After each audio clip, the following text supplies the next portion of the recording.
రండి, ఈ సమయంలో దేవుని యొక్క వాక్యంలో నుండి ఉపవాస ప్రార్థనలో ప్రభు సన్నిధిలో మనం ప్రార్థించక మునుపు వ్యక్తిగతంగా మన జీవితాలు పరీక్షించుకుని దేవుని సన్నిధిలో దేవుని సన్నిధికి వచ్చిన మనం ఉపవాస ప్రార్థన చేరవచ్చిన మన జీవితాల్లో వ్యక్తిగతంగా ఎవరికి వారు ప్రభు సన్నిధిలో ప్రార్థించక మునుపు మన జీవితాలు మనం గమనించినట్లయితే కొన్ని మాటలు మనం జ్ఞాపకం చేసుకోవచ్చు. ఎందుకంటే మన జీవితాల్లో వ్యక్తిగతంగా ప్రభువుని ఉపవాస ప్రార్థన చేసేది అన్నది చాలా విలువైనది. అది దేవుని సన్నిధిలో ఉపవాస ప్రార్థన ఇంకా చాలా విలువైంది. కాబట్టి ఈ ఉపవాస ప్రార్థన మనం చేయక మునుపు, అంటే కొంచెం ఉపవాస ప్రార్థన వ్యక్తిగతంగా మనం చేయక మునుపు దేవుని యొక్క వాక్యంలో నుండి ఒక మాట జ్ఞాపకం చేసుకుంటూ వద్దాం. దాదాపు ఇది యేసుక్రీస్తు ప్రభువారి యొక్క మొదటి ఉపవాస ప్రార్థన. దాంట్లో 40 కోణాలు ఉండి 40 వారాలు ధ్యానించబడుతుందని ఇంతకుముందు ప్రకటించబడింది. దాంట్లో మొదటి ఉపవాస ప్రార్థనలో ఇప్పటికే దరిదాపు మనం ఎట్లేదన్నా ఇంతకుముందు చూస్తూ వచ్చాం. మొదటి ఉపవాస ప్రార్థనలో కనీసం 33 వారములు 33 శనివారాలు మనం చూస్తూ వచ్చాం. ఈరోజు 34వ వారంలో మనం చూస్తున్నాం. అంటే దరిదాపు ఇంకా 6 వారాలతో కంప్లీట్ చేయబడింది ప్రభు చిత్తం అయితే. సరే, ఇక్కడ మనం చూసేటటువంటి ఒక మాట ఏంటంటే ప్రియులారా, దేవుని యొక్క వాక్యం మనకు చెప్పబడుతున్న మాట ఏంటంటే ఉపవాస ప్రార్థన. యేసు ప్రభు యొక్క మొదటి ఉపవాస ప్రార్థనలో ఈరోజు 34వ భాగం అని మనం జ్ఞాపకం చేసుకుందాం. 34వ భాగం. ఈ 34వ మాట ఏంటంటే, రండి దేవుని యొక్క వాక్యం చూస్తున్నట్టు మత్తయి సువార్త 4వ అధ్యాయం 2వ వచనం. 40 దినములు 40 రాత్రులు ఉపవాసం నేను పిమ్మట ఆయన ఆకలిగొనగా. కాబట్టి యేసుక్రీస్తు ప్రభువారి యొక్క ఉపవాస ప్రార్థన మనం చూస్తున్నాం. 40 దినములు ఆయన ఉపవాసం ఉండగా, 40 దినాల ఉపవాస ప్రార్థనలో 40 కోణాలు ధ్యానిస్తున్నామని చెప్పబడింది. దాంట్లో 33 అయిపోయినాయి. ఈరోజు 34వ కోణాన్ని మనం ధ్యానిస్తున్నాం. అయితే ఇక్కడ చూసేటటువంటి ఒక మాట ఏంటంటే ప్రియులారా, ఈ 34వ వారంలో మనం చూసేటటువంటి ఒక మాట ఏంటి మాట అంటే, దేవుని యొక్క వాక్యం ఒక మాట చాలా సెలవిస్తుంది. ఏంటి మాట ఏంటంటే, రండి మత్తయి సువార్త 4వ అధ్యాయం 7వ వచనం 8వ వచనంలో ఒక మాట ఉంది. అందుకు యేసు, ప్రభువైన నీ దేవుని నిన్ను శోధింపలేదని మరొక చోట రాయబడి ఉన్నదని వారితో చెప్పాను. మరలా అపవాది, నేను 8వ వచనం చదువుతున్న చూడండి. మరలా అపవాది మిగులు ఎత్తైన ఒక కొండ మీద ఆయనను తోడుకొని పోయి ఈ లోక రాజ్యములన్నిటినీ వాటి మహిమను ఆయనకు చూపి. కాబట్టి దేవుని యొక్క వాక్యాన్ని చూసినట్లయితే లేఖన భాగంలో మనం చెబుతున్నటువంటి మాట ఏంటంటే, సాతానుడు మనం శోధించేవాడుగా ఉంటాడు. కానీ సాతానుడు అంటే యేసు ప్రభువారిని శోధించాడంటే మనం ఎంత డోలం, కానీ ప్రభువారు నిలబడగలిగాడు. కానీ మనం నిలబడలేనటువంటి వారు. కాబట్టి ఈరోజు మనం గమనించాల్సినటువంటి కోణం ఏంటంటే, మన నిమిత్తమై యేసు ప్రభువారు ఉపవాస ప్రార్థన చేస్తున్నటువంటి అనుభవాల్ని మనం చూస్తూ వస్తున్నాం. సరే, ఇక్కడ మనం చూసేటటువంటి ఒక మాట ఏంటంటే, సాతానుడు శోధిస్తాడు. గత కొన్ని వారాలుగా మనం చూస్తూ వస్తున్నాం. 2 వారాల నుంచి ఏమైనా ఇంతకుముందు వారం చూసినట్లయితే అంతకు మునిపేమో సాతానుడు ఎవరు శోధిస్తాడు అన్నది కొన్ని విషయాలు చూసాం. ఎవరిని? ఒక మాటలో మనం గమనించినట్లయితే లేఖనానుసారంగా జీవించేవారిని, ఇంకా చెప్పాలంటే లేఖనములు ఉన్నవారిని, ఇంకా చెప్పాలంటే లేఖనములు నెరవేర్చే వారిని గురించి చూస్తూ వచ్చాం ఒక 3 వారాలు. తర్వాత గత 2 వారాల నుంచి చూస్తున్న మాట ఏంటంటే, ఎలా శోధిస్తాడు అని అంటే, మొదట ఒక మాట చూస్తున్న ఈ లోక రాజ్యములతో శోధిస్తాడు, తర్వాత ఈ లోకముతో శోధిస్తాడు. గత వారం కూడా చూస్తూ వచ్చాం. ఈ వారం చూసేటటువంటి మాట ఏంటంటే, ఎలా శోధిస్తాడు అన్న దాంట్లో 2వ భాగంలో 3వ కోణాన్ని చూస్తున్నాం. ఎలా శోధిస్తాడంటే ఒక మాటలో చెప్పాలంటే అనేకమైన వాటిని చూపించి మనల్ని శోధించేవాడుగా ఉంటాడు. ఎలా శోధిస్తాడండి? అనేకమైన వాటిని. ఇక్కడ మనం దేవుని యొక్క వాక్యం చూసినట్లయితే మత్తయి సువార్త 4వ అధ్యాయం 8వ వచనంలో మనం చూస్తూ వస్తాం. మరలా అపవాది మిగులు ఎత్తైన ఒక కొండ మీదకి ఆయనను తోడుకొని పోయి ఈ లోక రాజ్యములన్నిటినీ వాటి మహిమను ఆయనకు చూపి. అంటే ఎలా శోధిస్తున్నాడంటే, ఒక మాటలో చెప్పాలంటే ఈ లోక రాజ్యంలోని లోక మహిమైనా సరే ఆయనకు చూపిస్తున్నాడు. అంటే ఒక మాట మనం గమనించినట్టయితే మన జీవితాల్లో, మన వ్యక్తిగత జీవితంలో, క్రైస్తవ జీవితంలో, విశ్వాస జీవితంలో మనం గమనించాల్సిన కోణం ఏంటంటే, ఆయన్ని అనేకమైన విషయాల్లో ఈ లోక మహిమను కానీ ఈ లోక రాజ్యం ఎలా శోధిస్తున్నాడు, మనల్ని కూడా సాతానుడు అనేకమైనటువంటి వాటిని మనకు చూపించి మనల్ని శోధించేవాడుగా ఉంటాడు. మనకు కూడా ఏం చేస్తాడు సాతానుడు? అనేకమైన వాటిని చూపిస్తాడు. ఏవేవో పనికిమాలిన వాటిని అన్నిటిని మనకు చూపించి మనం శోధించేవాడుగా ఉంటాడు. అయితే ఈరోజు మనం గమనించాల్సిన కోణం ఏంటంటే, సాతానుడు మనకు ఎన్నో వ్యర్థమైన వాటిని, పనికిమాలిన వాటిని చూపించి మనల్ని శోధిస్తాడు. కాబట్టి క్షమించండి, ఆ సాతాను యొక్క శోధనలో మనం పడిపోకూడదని మన నిమిత్తమే యేసుక్రీస్తు ప్రభువారు ఉపవాస ప్రార్థన చేసి మన కొరకే కలువరిశిలో ఆయన ప్రాణం పెట్టిన అనుభవాన్ని మనం చూస్తూ వస్తున్నాం. అది ఈరోజు చూసేటటువంటి ఒక మాట ఏంటంటే ప్రియులారా, ఉపవాస ప్రార్థన. యేసు ప్రభువారి యొక్క మొదటి ఉపవాస ప్రార్థనలో ఈరోజు 34వ కోణం చూస్తున్నాం. ఏంటి కోణం అంటే, సాతానుడు శోధిస్తాడు. ఎలా శోధిస్తాడంటే మొట్టమొదటి చూస్తూ వచ్చాం ఈ లోక రాజ్యంతో, రెండు ఈ లోకంతో, మూడోదిగా చూస్తున్నాము ఇక అనేకమైన వాటిని మనకు చూపించి మనం శోధించేవాడుగా ఉంటాడు. యేసు ప్రభువారిని చూపించి శోధించాడు, కానీ ప్రభువారు సాతాను యొక్క శోధనలో పడిపోవాలి. కానీ మనం ఎలా ఉంటామంటే ఆ సాతాను యొక్క శోధనలో పడిపోయే స్థితిలో మనం ఉంటాం.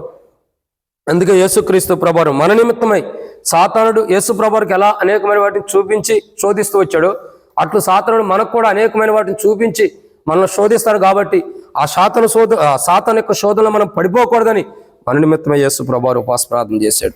సరే, అసలు సాతానుడు అనేకమైన వాటిని ఎందుకు చూపిస్తాడంటే ఒక మాట మనం చెప్పవచ్చు. ఎందుకు చూపిస్తాడంటే ఆయన వైపు చూడకుండా, ఎవరి వైపు? యేసు వైపు మనం చూడకోకుండా ఏంటి సాతాను వైపు చూడాలని, ఒక మాటలో చెప్పాలంటే ఆయన వైపు చూడకుండా సాతాను వైపే చూడాలని, లేదా సాతాను వైపు చూస్తామని, అంటే దేవుని వైపు మనం చూడకోకుండా, మన అక్కర్ల నిమిత్తమే, అవసరత నిమిత్తమే, ఏదైనా అవసరం ఉండే, ఏదైనా అక్కర్లు ఉండా మనం దేవుని వైపు చూడకోకుండా ప్రతి సందర్భంలో, ప్రతి పరిస్థితిలో సాతాను వైపు చూడాలని సాతానుడు ఏం చేస్తాడు? ఈ లోక మహిమలన్నిటిని కూడా మనకు చూపించేవాడుగా ఉంటాడు. ఇక్కడ మొదటి కోణాన్ని మనం జ్ఞాపకం చేసుకోకమునుపు సాతానుడు ఎలా శోధిస్తాడంటే ఇక్కడ అనేకమైన వాటిని మనం చూపించి శోధిస్తాడు. సో అనేకమైన వాటిని ఎందుకు చూపించి శోధిస్తాడంటే మరి ఆయన వైపు చూడకోకుండా సాతాను వైపు చూస్తాడని, సాతాను వైపు చూసేవాడు. అంటే ఒక మాటలో చెప్పాలంటే యేసు వైపు చూడకుండా మనల్ని సాతాను వైపు మళ్లించుకోవడానికి సాతాను మనకు అనేకమైన వాటిని చూపిస్తాడు. అయితే ఆయన వైపు చూసినప్పుడు, అంటే సాతానుడు ఎందుకు మనం శోధిస్తున్నాడంటే ఈ లోకంలో ఉన్న వాటిని అన్నిటిని చూపించి మనం శోధిస్తున్నాడు. కానీ మనం యేసు ప్రభువుని చూడకోకుండా ఉండాలని ఈ లోకమైన వాటి అన్నిటిని కూడా, ఆయన సిలువ కార్యాన్ని కానీ ఆయన రక్షణ మానవుడికి కల ఇచ్చాడు, ఆ కార్యాన్ని మనం చూడకోకుండా సాతానుడు ఈ లోక మహిమతో మనం శోధిస్తాడు. ఈ లోకంలో ఉన్న వాటి అన్నిటిని మనం చూపించి శోధించి వాడుకుంటాడు. అయితే యేసు వైపు చూడకోకుండా ఉండాలని ఈ లోకంలో ఉన్న వాటన్నిటితో మనం శోధించేవాడుకుంటాడు. వాటి వైపు వాటిని మనం చూపించి వాటితో మనం శోధించేవాడుకుంటాడు. మరి యేసు వైపు చూడకోకుండా ఈ లోకమైన వాటితో ఎందుకు సాతానుడు శోధిస్తున్నాడంటే ఆయన వైపు, అంటే యేసు వైపు చూచినప్పుడు మన జీవితంలో జరిగే విషయాలు కొన్ని ఉన్నాయి. అవి జరుగుతాయి కాబట్టి యేసు ప్రభువారి వైపు మనం చూడకోకుండా ఉండటం కొరకై సాతానుడు ఈ లోకంలో ఉన్న వాటి వైపు మనం చూసేటట్టుగా చేస్తాడు. ఈ లోకంలో ఉన్న వాటి అన్నిటిని మనం చూపిస్తాడు. ఎందుకంటే మనం సాతాను చూపించిన మాయలో పడిపోయి ఈ యేసుక్రీస్తు ప్రభువారి వైపు చూడకోకుండా ఉంటే అప్పుడు ఖచ్చితంగా మనం యేసు ప్రభువారి ద్వారా వచ్చే వాటిని పొందుకోకుండా కోల్పోతాం. కాబట్టి అలా మనం యేసు ప్రభువారి ద్వారా వచ్చే వాటిని మనం కోల్పోవాలని సాతానుడు ఈ లోక మాయలన్నిటిని మనకు చూపిస్తాడు.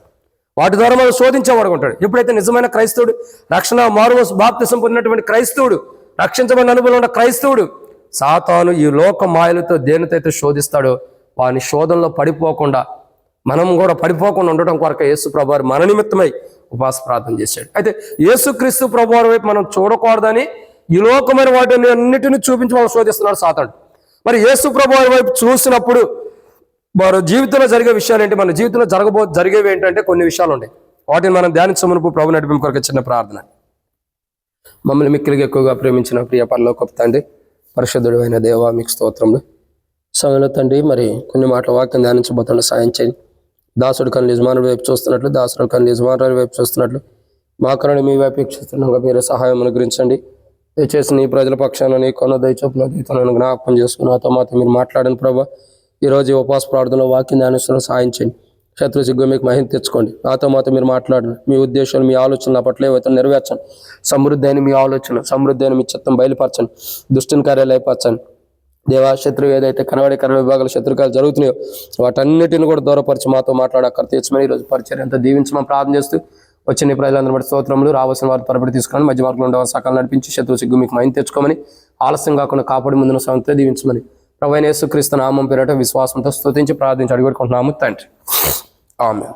కాబట్టి ప్రియులారా, దేవుని యొక్క వాక్యాన్ని చూసినట్టయితే ఇక్కడ ఒక మాటను మనం చూడగలుగుతున్నాం.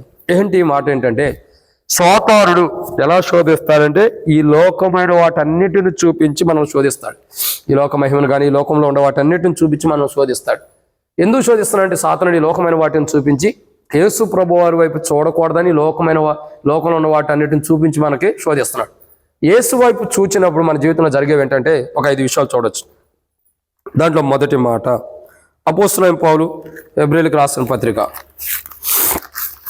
అపోస్తలుడైన పౌలు హెబ్రీయులకు రాసినటువంటి పత్రిక 12వ అధ్యాయం.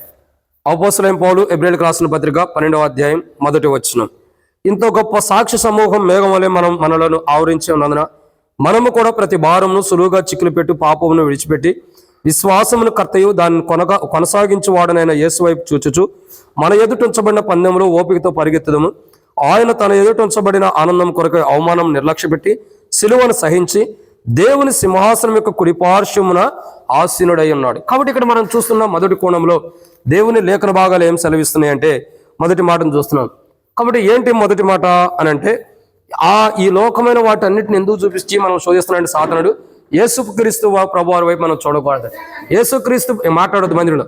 యేసుక్రీస్తు ప్రభువారి వైపు చూసినప్పుడు మన జీవితంలో జరిగేవేంటి అని అంటే ఒక 7 విషయాలు మన జీవితంలో ఉన్నాయి. క్షమించండి 5 విషయాలు. దాంట్లో మొదటి కోణం చూస్తున్నాం. యేసు ప్రభువారి వైపు మనం చూసినప్పుడు మన జీవితంలో జరిగే మొదటి కోణం అని దేవుని యొక్క వాక్యాన్ని చూస్తున్నట్టయితే ఇక్కడ రాయబడిన మాట అపోస్తలుడైన పౌలు హెబ్రీయులకు రాసిన పత్రిక 12వ అధ్యాయం మొదటి వచనంలో ఆనందం కొరకు అవమానము నిర్లక్ష్య పెట్టి, అంటే మొట్టమొదటి కోణాన్ని ఇక్కడ మనం చూసినట్టయితే అవమానమును నిర్లక్ష్య పెట్టినటువంటి జీవితం మనకు కనబడుతుంది. కానీ యేసుక్రీస్తు ప్రభువారి వైపు మనం చూసినప్పుడు, యేసుక్రీస్తు ప్రభువారి వైపు మనం చూడటం ద్వారా ఆయన వైపు మన జీవితం, యేసు ప్రభువారి యొక్క శిలువ వైపు, యేసు ప్రభువారి యొక్క జీవితం వైపు, యేసుక్రీస్తు ప్రభువారి వైపు మనం చూడటం ద్వారా మన జీవితంలో జరుగుతున్న అవమానాలని మనం నిర్లక్ష్య పెట్టేవారుగా ఉంటాం. అంటే వాటిని లెక్క చేయం. ఎప్పుడైతే మన జీవితంలో మనం యేసుక్రీస్తు ప్రభువారి వైపు చూసినప్పుడు మన క్రైస్తవ జీవితంలో అవమానాలు వస్తాయో, మన క్రైస్తవ జీవితంలో నిందలు వస్తాయో, ఎప్పుడైతే మన క్రైస్తవ జీవితంలో అవమానాలు మనం వెంట వస్తూ ఉంటాయో, ఎప్పుడైతే ఈ క్రైస్తవ జీవితంలో అవమానాలు మనకు వెనువెంట వస్తూ ఉంటాయో, అప్పుడు యేసు వైపు చూచిన మన జీవితంలో, యేసుక్రీస్తు ప్రభువారి వైపు చూస్తున్న మన జీవితాల్లో ఎన్నో అవమానాలు వచ్చినా, ఎన్నో అవమానాలు మనల్ని వెంబడిస్తున్నా, మనం ఎన్నో అవమానాల్లో కూరుకుపోయినప్పటికీ, ఎన్నో అవమానాల్లో జీవిస్తున్నప్పటికీ, ఎంతో మంది దేవుని నమ్మేమని, రక్షించబడ్డామని, మారుమోసు బాప్తిసం పొందామని అనేక మంది మనల్ని అవమానించినప్పటికీ, అంటే మన జీవితంలో, మన విశ్వాస క్రైస్తవ జీవితంలో మనం దేవుని నమ్మినప్పుడు మన జీవితంలో యేసు ప్రభువారి వైపు మనం చూసినప్పుడు ఎన్నో అవమానాలు వస్తాయి. కానీ నిజమైన క్రైస్తవుడు అవమానాల వైపు చూడడం. ఎవరి వైపు చూస్తాడు? యేసు ప్రభువారి వైపు చూసినప్పుడు మనకు అవమానాలు అనేవి పెద్ద లెక్కలో ఉండవు. అవమానాలన్నింటిని కూడా ఏం చేస్తాం? నిర్లక్ష్య పెడతామంటే ఇదే ఉంది, పెద్ద లెక్కలో కాదు అంట. ఇప్పుడు చూడండి, చాలా మంది యొక్క జీవితాల్లో దేవుని మందిరంలో ఏదైనా ఒక మాట అన్నాం అనుకో, అవమానపడినప్పుడు చాలా హృదయ వేదన ఉంటుంది. ఏదైనా పని చేసేటప్పుడు, ఏదైనా చేసేటప్పుడు మనం ఏదైనా గబుకున్న మాట అన్నాం అనుకోండి, ఏమంటారు? చెప్పాలి, ఏమంటారు? డల్ అయిపోతారు. అంటే విషయం ఏంటంటే అవమానంలో వారు లక్ష్య పెడుతున్నారు. అవమానం లక్ష్య పెట్టేవాళ్ళు దానినే పట్టుకుని ఉంటాం. కానీ ఎప్పుడైతే అవమానాన్ని నిర్లక్ష్య పెడతామో అదే అందులో దేవుడు చూసుకుంటాడని వదిలేస్తాం. ఈ జీవిత యాత్రలో యేసు వైపు చూచినప్పుడు అవమానమును మనము పట్టించుకోం. ఎన్నో అవమానాలు జరిగినా, యేసు ప్రభువారికి కలువరిశిల్లో ఎన్నో అవమానాలు జరిగినాయి. ఆయన ఏం చేశాడు? ఎన్నో అవమానాలు జరిగినా ఆయన పట్టించుకున్నాడా? ఎన్నో అవమానాలు ఆయన జీవితంలోకి వస్తూ వచ్చినాయి. ఎన్నో అవమానాలు ఆయన జీవితంలో కొనసాగుతూ వచ్చినాయి. శిలువ కార్యంలో కానీ, ఆయన జీవించే జీవిత యాత్రలో కానీ, ఆయన పరిచర్య ఆరంభించిన ఆరంభ దినాల్లో కానీ, ఆయన సువార్త చేసేటప్పుడు కానీ ఆయనకు ఎన్నో అవమానాలు వస్తూ వచ్చినాయి. ఎన్నో అవమానాలు వచ్చినప్పటికీ ఎన్నో విధములుగా ఆయన అవమానించినప్పటికీ, ఎన్నో కోణములుగా ప్రభువుని అవమానించినప్పటికీ, ప్రభు యేసుక్రీస్తు ప్రభువారు అయితే అవమానం నిర్లక్ష్య పెట్టాడు, దాన్ని లక్ష్య పెట్టాల. అవమానం లక్ష్య పెట్టే వాళ్ళు ఎలా ఉంటారు తెలుసా? దాన్నే పట్టుకుని వెళ్ళాడతారు. ఏం చేస్తారు? దాన్నే పట్టుకుని వెళ్ళాడతాడు. అమ్మో, సేవకుడు ఇవాళ నన్ను ఇట్ట అన్నాడే, సేవకురాలు నన్ను ఇట్ట అందే, తోటి విశ్వాస ఇట్ట అన్నాడే, తోటి సహోదరి ఇట్ట అన్నాడే, ఇక దాన్నే పట్టుకుని మనం వేలాడతాం. అంటే అవమానాన్ని లక్ష్య పెట్టేవారు దాన్నే పట్టుకుని ఉంటారు. అవమానాన్ని నిర్లక్ష్య పెట్టిన వారు ఏం చేస్తారు? దాని గురించి అసలు ఆలోచనే రాదు మనకి. దేవుడు చూసుకుంటాడని వదిలేస్తారు. ఈరోజు మన క్రైస్తవ విశ్వాస యాత్రా జీవితంలో మనం గమనించాల్సిన మొదటి కోణం ఏంటంటే, సాతానుడు ఈ లోకంలో ఉన్న మహిమను మనకు చూపిస్తాడు. ఎందుకంటే ఈ లోక మహిమలో ఉన్న వాటిని చూపించి మనం శోధిస్తాడు. ఎందుకంటే యేసుక్రీస్తు ప్రభువారి వైపు మనం చూడకోకుండా ఉండాలి. యేసుక్రీస్తు ప్రభువారి వైపు మనం చూడకోకుండా ఉండాలని. యేసు ప్రభువారి వైపు చూస్తే మన జీవితంలో జరిగేవేంటి? మొదటిగా అవమానం మనం ఏం చేస్తాం? నిర్లక్ష్య పెడతాం. ఆయన ఎట్లా అవమానాన్ని లక్ష్య పెట్టలేదు, ఆయన ఎట్లా అవమానానికి ప్రాధాన్యత ఇవ్వలేదు, మనం అట్లా కూడా అవమానానికి ప్రాధాన్యత ఇవ్వకుండా అవమానమును నిర్లక్ష్య పెట్టి, ఎంతమంది మనల్ని అవమానించినా, ఎంతమంది మన మీద నిందలు వేసినా, ఎంతమంది అనేక కోణాల్లో మనల్ని అవమానించినప్పటికీ మనం ఏం చేస్తామండి? వాటిని నిర్లక్ష్య పెడతాం. అదేమందులో దేవుడు చూసుకుంటాడు, దేవుడు ఉన్నాడు కదా అని వదిలిపెట్టేసేస్తాం. వాటిని పట్టించుకో. చాలామంది ఈ రోజుల్లో క్రైస్తవ విశ్వాస యాత్రా జీవితంలో అవమానాలను పట్టించుకుంటారు. నన్ను ఇట్ట అన్నారు, నన్ను అట్ట అన్నారు. ఇట్ట అట్ట అంటే నువ్వు వాటిని ఎందుకు పట్టించుకోవాలి? నువ్వు క్రైస్తవుడు కదా, వదిలిపడే, దేవుడు చూసుకుంటాడు. కానీ మనం అలా చేయలేకపోతున్నాం. ఎందుకంటే ఎవరన్నా మనం లేదన్నంటే ఎట్లుంటాము? ఇంట్లో దోశలు వేసుకుంటాం, అవి ఆ దోశలు కొద్దిగా లేట్ అయ్యి ఆ పెనం మీద నుంచి తీయటం ఆలస్యం అయితే ఏమైంది? అట్లుంటాయి మన మొఖాలు. ఒక్కోసారి అవమానమును లక్ష్య పెట్టిన వారి జీవితాలు అలా ఉంటాయి. మనం ఎప్పుడు కూడా అలా ఉండకూడదు. యేసుక్రీస్తు ప్రభువారి వైపు చూసినప్పుడు మనం అవమానమును లక్ష్య పెట్టం.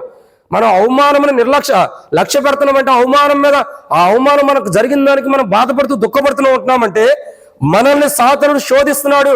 ఈ లోక మహిమను చూపించి మనం శోధిస్తున్నాడు. కాబట్టి అవమానము మనం లక్ష్య పెడుతున్నాం. ఎప్పుడైతే అవమానం నిర్లక్ష్య పెడతామో, అవమానం మనం పట్టించుకోమో, జరిగిన అవమానాన్ని పట్టించుకోకుండా జరగవలసిన మన కొరకే ముందున్న పందెం కొరకు ఓపికతో పందె రంగంలో ఎప్పుడైతే మనం పోరాడతామో, అవమానం విడిచిపెట్టి ముందున్న పందెం కొరకు ఎప్పుడైతే పోరాడతామో అప్పుడు ఖచ్చితంగా యేసు ప్రభువారి వైపు చూస్తూ మనం ముందలకి వెళ్తున్నామని అర్థం. కాబట్టి ఈ లోక యాత్రలో మొదటి కోణాన్ని చూస్తున్నాం. ఏంటి మాట? సాతానుడు ఈ లోక మహిమలు మనం చూపించి శోధిస్తాడు. ఎందుకంటే యేసు ప్రభువారి వైపు చూడకూడదని. ఆయన వైపు చూస్తే, అంటే యేసుక్రీస్తు ప్రభువారి వైపు చూస్తే మన జీవితాల్లో జరిగేవి ఏంటంటే, మొదటిగా అవమానం నిర్లక్ష్య పెడతాం. ఏ అవమానాలు అయితే మన జీవితాల్లోకి వస్తున్నాయో వాటిని మనం పట్టించుకోం. మన జీవితంలో జరిగే ప్రతి అవమానమును మనం విడిచిపెట్టేస్తాం. దాని గురించి అలా పట్టుకుని ఉన్నాం. ఈరోజు ప్రతి అవమానం మనం పట్టుకుంటున్నాం. ప్రతి పరిస్థితిని మన ఇంట్లో కానీ, సంఘంలో కానీ, మందిరాల్లో కానీ, లేదా మనం జీవించే జీవితంలో కానీ, మన కుటుంబాల్లో కానీ, బంధువుల్లో కానీ ఎవరన్నా మనల్ని అవమానిస్తుంటే మనం ఎంత బాధపడుతున్నాం? కారణం ఏంటి తెలుసా? మనం ఈ అవమానాన్ని లక్ష్య పెడుతున్నాం. అయితే యేసు ప్రభువారు తన జీవితంలో వచ్చిన ప్రతి అవమానాన్ని నిర్లక్ష్య పెట్టాడు. ఆయన ఎంతోమంది సువార్త చేసేటప్పుడు, పరిచర్య చేసేటప్పుడు ఎంతోమంది అన్నారు. వాటన్నిటిని యేసు ప్రభువారు ఏం చేశాడు? పక్క పెట్టేశాడు. వాటన్నిటిని యేసు ప్రభువారు పక్క పెట్టాడు. కానీ మనం ఎందుకు పక్క పెట్టాలా? నన్నే ఎందుకు అన్నారు, నా గురించి ఎందుకు అన్నారు, నన్నే ఎందుకు అవమానించాలని దాన్నే పట్టుకుని కూర్చుంటున్నామంటే మెయిన్ రీజన్ సాతాను ద్వారా లోకమాయలతో మనం శోధించబడుతున్నాం. అవమానమును దాని దేవుడు చూసుకుంటాడు వదిలేసిన వారు ప్రభు వైపు చూస్తున్నట్టు అర్థం. ఇది నన్నే ఎందుకు అన్నారు, నా మీద కావాలని అంటున్నారా, లేకపోతే ఏందని ఒక ఆలోచన కలిగి ఉన్నప్పుడు సాతాను యొక్క మహిమతో మనం ఏం చేయబడుతున్నాం? శోధించబడుతున్నామని అర్థం. అవమానం పట్టించుకోకూడదు. దాన్ని విడిచిపెట్టిన వారు, దాన్ని లక్ష్య పెట్టుకోకుండా, దాని అవమానానికి అసలు ప్రాధాన్యత ఇవ్వకోకుండా ప్రభువుకు ప్రాధాన్యత ఇచ్చేటటువంటి వారి జీవితంలో యేసు వైపు చూస్తున్నట్టు. ఇక్కడ మన జీవితంలో అవమానమును పట్టుకున్నామంటే ఏమైంది? అవమానం పట్టుకుంటే అది మనలో ద్వేషంగా మారిపోవచ్చు, కోపంగా మారిపోవచ్చు. అవమానం ఏమైంది? మనల్ని అవమానించారు పలానోళ్ళని మన మనసులో ఉండిపోయింది. ఆ మనసులో ఉండదు కాస్త కోపంగా మారేది, ఆ కోపం కాస్త ద్వేషంగా మారేది. ఆ ద్వేషం ఏమైపోయింది? ఎదుటి వ్యక్తిని మనం అసహించుకునేలా చేసి బల్లలో మనం సరిగా పాల్గొనుకోకుండా కూడా చేసింది. కాబట్టి దీన్ని బట్టి మనం ఏం చేయాలా? మన జీవితంలో ఏదన్నా అవమానం వస్తుంటే ప్రభువా నువ్వు చూసుకొని దేవునికి అప్పచెప్పాలి. అప్పుడే మన జీవితంలో దేవుడు చూసుకుంటే అది వేరుగుండేది, మనం చూసుకుంటే నష్టపోతాం. దేవునికి అప్పచెప్పి దేవా నువ్వు చూసుకుంటే ఆయన ఎలా చూసుకోవాలో ఆయన తెలుసు. ఆయన ఒక చక్క విధానంలో, శ్రేష్టకరమైన విధానంలో ఆయన దాన్ని చూసుకుంటాడు. కాబట్టి యేసుక్రీస్తు ప్రభువారి వైపు చూసేవారు వారి జీవితంలో అవమానములను నిర్లక్ష్య పెడతారు, వాటిని లక్ష్య పెట్టుకోరు, వాటిని పట్టుకుని ఏలాడరు, వాటిని విడిచిపెట్టేస్తారు, ప్రభు వైపు చూస్తారు. ఎవరు? యేసు వైపు చూసేవారు. కానీ సాతాను ద్వారా శోధించబడి ఈ లోక మాయలను చూసేవారు ఏం చేస్తారు? అవమానమే పట్టుకుంటారు. ఇట్లా నన్ను ఎందుకు అవమానించాడా? ఈరోజు మనం ఎలా ఉండవు? సాతాను ద్వారా అవమానించబడుతున్నాం, క్షమించండి, సాతాను ద్వారా శోధించబడి అవమానం నిర్లక్ష్య పెడుతున్నామా, లేదా ప్రభు వైపు చూసుకుంటూ సాతాను యొక్క శోధనను జయించుకుంటూ అవమానమును నిర్లక్ష్య పెట్టి, అవమానం లక్ష్య పెట్టుకోకుండా అవమానంను దూరపరుచుకుని దేవుడు చూసుకుంటాడని ముందులుండ పందెంలో ఊపిరంగంతో పరిగెత్తున్నామా? మనం సాతానుడు మనల్ని ఈ లోక మాయలు చూసి, ఈ లోక మహిమను చూపించి మనల్ని శోధిస్తాడు. కాబట్టి వాని శోధనలో మనం పడిపోకుండా యేసు వైపు చూసి పందె రంగంలో మనం పోరాడాలని మన కొరక యేసు ప్రభువు ఉపవాస ప్రార్థన చేశాడు. ఆయన వైపు చూసి పందె రంగంలో పోరాడేవాడికి అవమానం నిర్లక్ష్య పెట్టే జీవితం వస్తుంది. దాన్ని లక్ష్య పెట్టాడు, దాన్ని పట్టుకుని నేలాడు, దాన్ని విడిచిపెట్టేస్తాడు. అలా యేసు వైపు చూసిన వారి జీవితంలో మొదటిగా జరిగేవి ఏంటంటే అవమానంలో పట్టించుకోడు. ఎన్ని అవమానాలు వచ్చినా వాటిని వదిలేస్తాడు. ఇక రెండో కోణాన్ని చూద్దామండి. రెండో మాటను చూసినట్టయితే సాతానుడి లోక మాయలను చూపించి మనం శోధిస్తాడు. ఎందుకంటే యేసు ప్రభువారి వైపు మనం చూడకూడదు. ఆయన వైపు చూసినప్పుడు మన జీవితంలో జరిగేవి రెండోది ఏంటంటే అపోస్తలుడైన పౌలు హెబ్రీయులకు రాసిన పత్రిక 12వ అధ్యాయం 2వ వచనం. అపోస్తలుడైన పౌలు హెబ్రీయులకు రాసిన పత్రిక 12వ అధ్యాయం 2వ వచనం. నేను చివరిలో చదువుతున్నా చూడండి. ఆయన తన ఎదుట ఉంచబడిన ఆనందం కొరకై అవమానం నిర్లక్ష్యపెట్టి సిలువను సహించి దేవుని సింహాసనం యొక్క కుడిపార్శ్వమున్న ఆసీనుడై ఉన్నాడు. ఇక్కడ రెండో కూడా మనం చూస్తున్నాం. ఏంటి రెండో మాట ఏంటంటే, ఒకటి అవమానం నిర్లక్ష్య పెడతారు. యేసు ప్రభు వైపు చూసిన వారు అవమానాలని పట్టించుకోరు. ఎన్ని అవమానాలు వచ్చినా, సంఘంలో వచ్చినా, మందిరాల్లో వచ్చినా, బయట వచ్చినా, సువార్త చేసేటప్పుడు, పరిచర్య చేసేటప్పుడు ఎక్కడైనా అవమానాలు వచ్చినా జరిగిన అవమానాలను పట్టుకోరు. దేవుడు చూస్తాడని చెప్పి విడిచిపెడతారు. ఇది యేసు ప్రభు వైపు చూసేవారి జీవితాలు. రెండో కోణం ఏంటంటే, అపోస్తలుడైన పౌలు హెబ్రీయులకు రాసిన పత్రిక 12:2 చివరిలో ఏమని రాయబడుతూ వచ్చింది? సిలువను సహించి. ఏమని రాయబడుతూ వచ్చిందండి? సిలువను సహించి. అంటే ఎవరైతే సిలువను సహిస్తారో వాళ్ళు యేసుక్రీస్తు ప్రభువారి వైపు చూస్తున్నట్టు యేసు ప్రభువారి వైపు చూసేవారి జీవితాల్లో సిలువను సహించగలుగుతారు. వాళ్ళు ఏం చేయగలుగుతారండి? సిలువను సహిస్తారు. కొన్ని వాటర్ పెట్టాము కాబట్టి ఏం చేస్తారండి? సిలువను సహిస్తారు. కాబట్టి ప్రతి క్రైస్తవ యాత్రా జీవితంలో మనం గమనించాల్సిన రెండో కోణం ఏంటంటే, సిలువను సహించాలి. ఏం సహించాలా? సిలువను సహించాలి. అంటే మన విశ్వాస యాత్రా జీవితంలో ఎప్పుడైతే మనం సిలువను సహిస్తామో అప్పుడు మన క్రైస్తవ జీవితాలు ఎంతో శ్రేష్టకరమైనవి ఉంటాయి. అసలు మనం సిలువను సహించాలంటే ఏం చేయాలా? సిలువను సహించాలంటే ఏం చేయాలి? యేసు ప్రభువారి వైపు చూడాలి. యేసు ప్రభువారి వైపు చూడాలి. అంటే ఎప్పుడైతే యేసు ప్రభువారి వైపు చూస్తామో అప్పుడు మన జీవితాలు ఏమైంది? సిలువను సహించగలుగుతాం. యేసు ప్రభువారి వైపు చూడనప్పుడు మన జీవితాల్లో సిలువను సహించలేం. ఇప్పుడు సాతాను ద్వారా శోధించబడి లోకమాయలన్నిటిని కూడా మనం చూస్తున్నప్పుడు, ఈ లోకమాయలను మనం చూసి ఆ లోకమాయల వైపు మన మనసు ఉన్నప్పుడు ఇంకా సిలువను ఎలా సహించగలుగుతాం మనం? సిలువ అంటే ఏంటి? ఒక కోణంలో చెప్పండి. సిలువ అంటే అర్థం ఏంటి? ఎన్నో శ్రమలు. సిలువ అంటే ఏంటి? ఎన్నో శ్రమలు. కాబట్టి మనం యేసుక్రీస్తు ప్రభువారి వైపు చూసినప్పుడు ఎన్ని శ్రమలైనా భరించగలిగిన శక్తి క్రీస్తు ద్వారా మనకు ఇవ్వబడింది. ఎన్ని శ్రమలైనా మనం భరించగలుగుతాం. ఎన్ని శ్రమలు మన మీదకి వచ్చినా, ఎన్ని శ్రమలు మన మీదకి ఆవరించట, ప్రతి దాన్ని కూడా మనం ఏం చేయగలుగుతాం? జయించగలుగుతాం. ఎప్పుడంటే సిలువ అనుభవం మనం ఉన్నప్పుడు, మన యొక్క జీవితంలో సిలువ అనుభవం మనం ఉన్నప్పుడు ఎన్ని పరిస్థితులు మన జీవితంలోకి వచ్చినా, ఎన్ని శ్రమలు వచ్చినా వాటిని మనం ఏం చేయగలుగుతాం? జయించగలుగుతాం. కానీ ఈరోజు మన జీవితంలో మనం గమనించాల్సిన రెండో కోణం ఏంటంటే, సిలువను సహించడం. అంటే ఈ లోకం వైపు, ఈ లోక మాయల వైపు సాతాను ద్వారా శోధించబడి చూసిన వారేమో సిలువను సహించలేరు. ఏం సహించలేరండి? సిలువను సహించలేరు. అంటే అందుకే సాతానుడు ఏంటంటే సిలువ యొక్క అనుభవం మనం ఉండకూడదని ఈ లోక మాయలన్నిటిని కూడా సాతానుడు చూపిస్తాడు. వాటి ద్వారా మనం శోధిస్తాడు.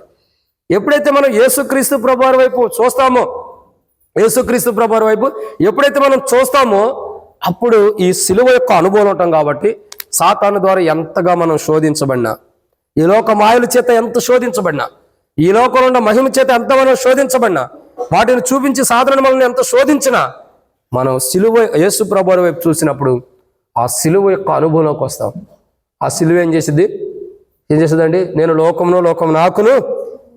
సిలువ ఎలాంటిదంటే మనం లోకానికి, లోకం మనకును సిలువ వేయబడిన అనుభవంలో తీసుకొచ్చింది. సిలువ ఎలాంటిది?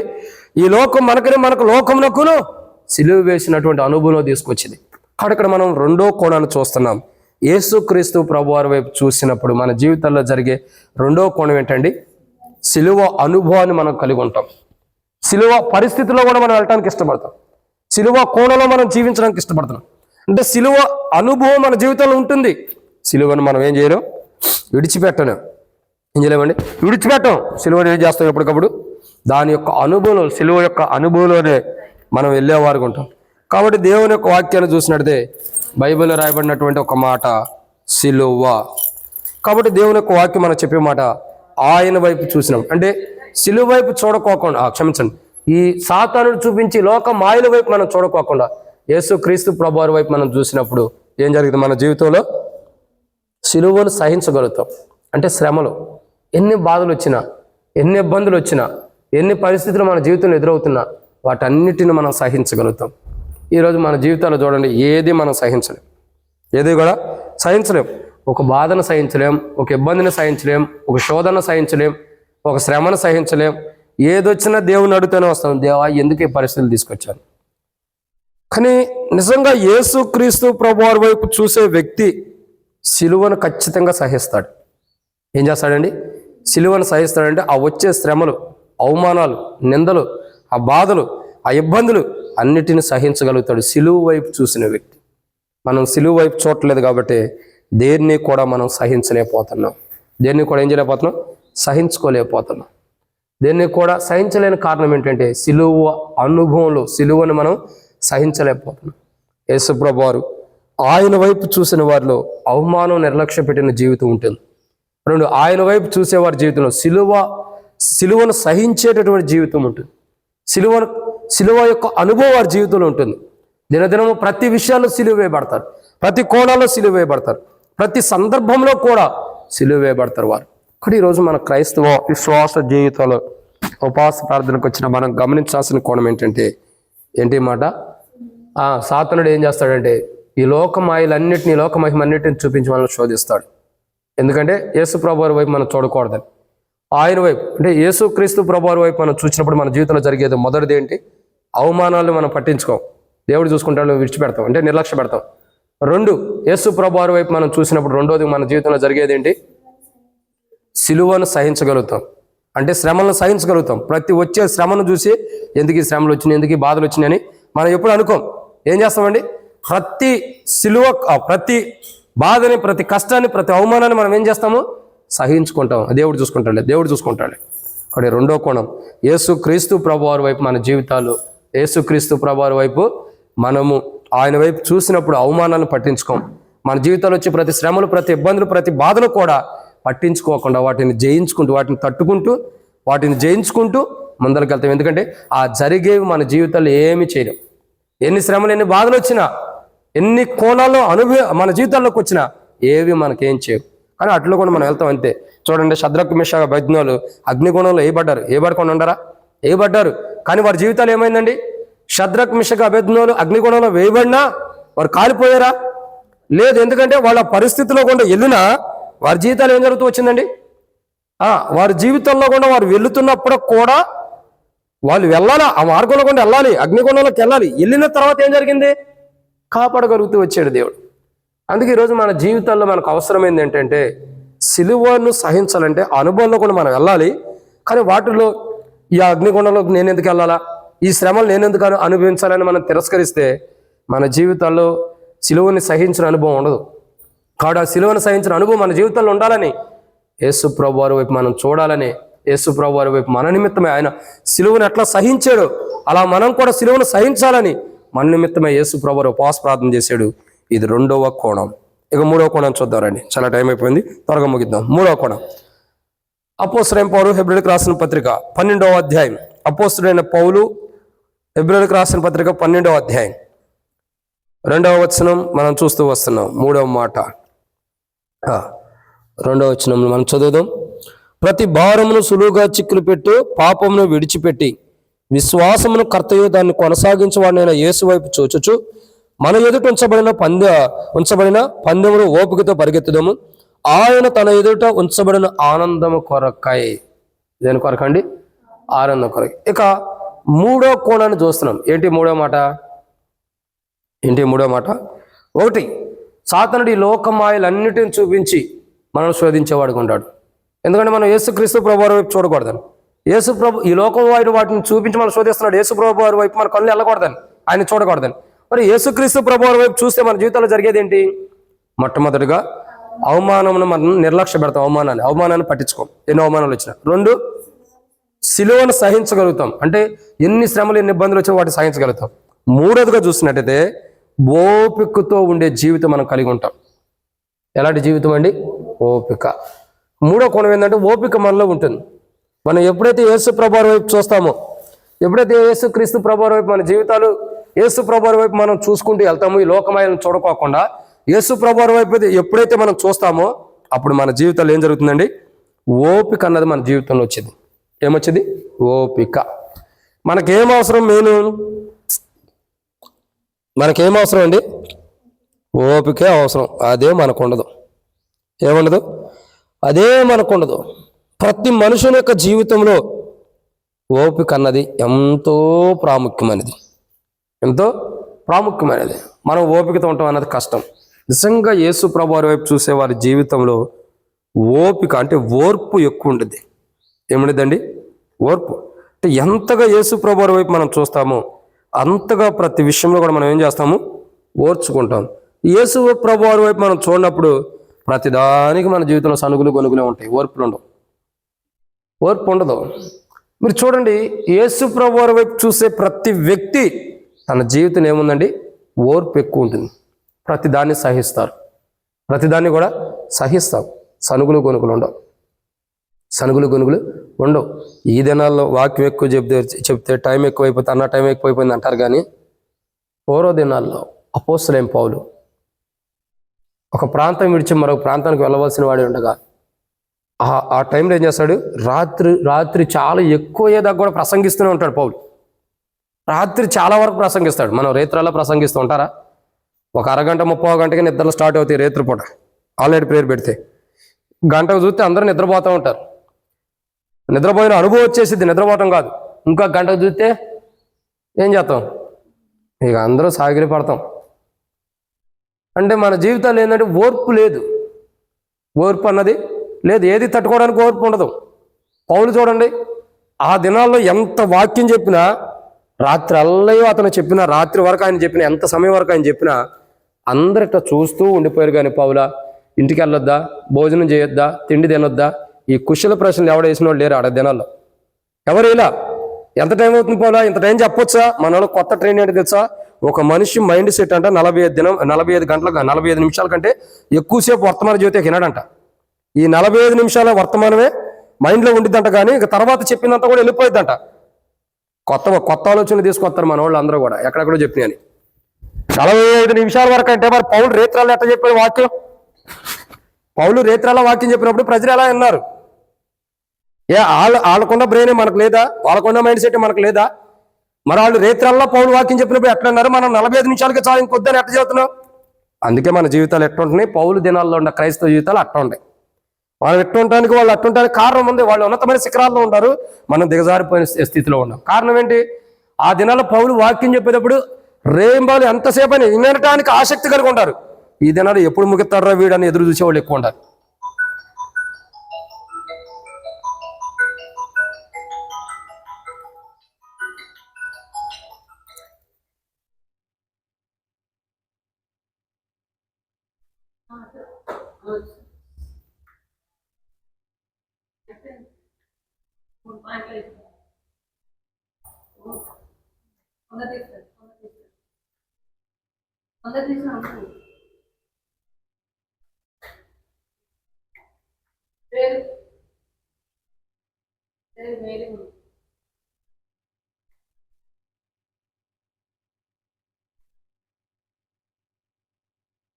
ఇక్కడ మనం చూస్తున్నటువంటి 3వ కోణం ఏంటి మాట ఏంటంటే సిలువను సహించడం. ఎప్పుడైతే మనకి సిలువ, ఓర్పు అవసరం. ఏం కావాలా? ఓర్పు కావాలి. ఓర్పు లేకపోతే ఏమైంది? చాలా నష్టాలు వస్తాయి. ఇక్కడ ప్రతి క్రైస్తవుని యొక్క జీవితంలో, ప్రతి విశ్వాస యొక్క జీవితంలో, మన జీవితంలో ఏం అవసరం అండి?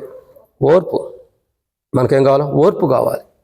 ఇక్కడ యేసు ప్రభువారు పౌలు యొక్క జీవితంలో పౌలు ప్రసంగిస్తున్నప్పుడు అప్పుడు ఉన్న దినాల్లో ఉన్న ప్రజలకు ఓర్పు ఉంది. ఈ దినాల్లో ఉన్న ప్రజలకు ఓర్పు తక్కువైపోయింది.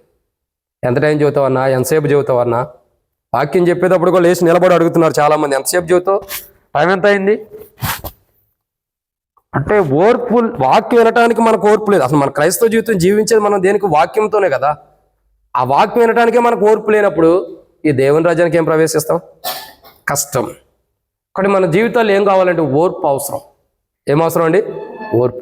అంటే ఎంత ఓర్పుతో అయితే మనం ఉంటాం, వాక్యం వినటానికే కాదు, దేవుని మందిరంలో ఉన్నప్పుడు కానీ, దేవుని సన్నిధిలో ఉన్నప్పుడు కానీ, ఎన్నో అవమానాలు నిందలు వచ్చినప్పుడు కూడా ఏ వచ్చినా ఓర్పుతో ఎక్కువ ఉండాలా, తొందరపడి మాట్లాడకూడదు.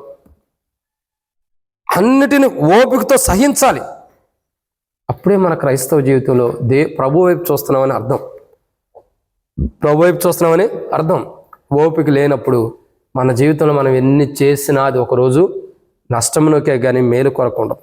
కానీ ఈరోజు మన విశ్వాస జీవితంలో సాతానుడు మనం శోధిస్తాడని మనం గుర్తెరగాలి. ఎలా శోధిస్తాడంటే 3వ కోణం, ఈ లోక మహిమను మనకు చూపించి మనల్ని శోధిస్తాడు.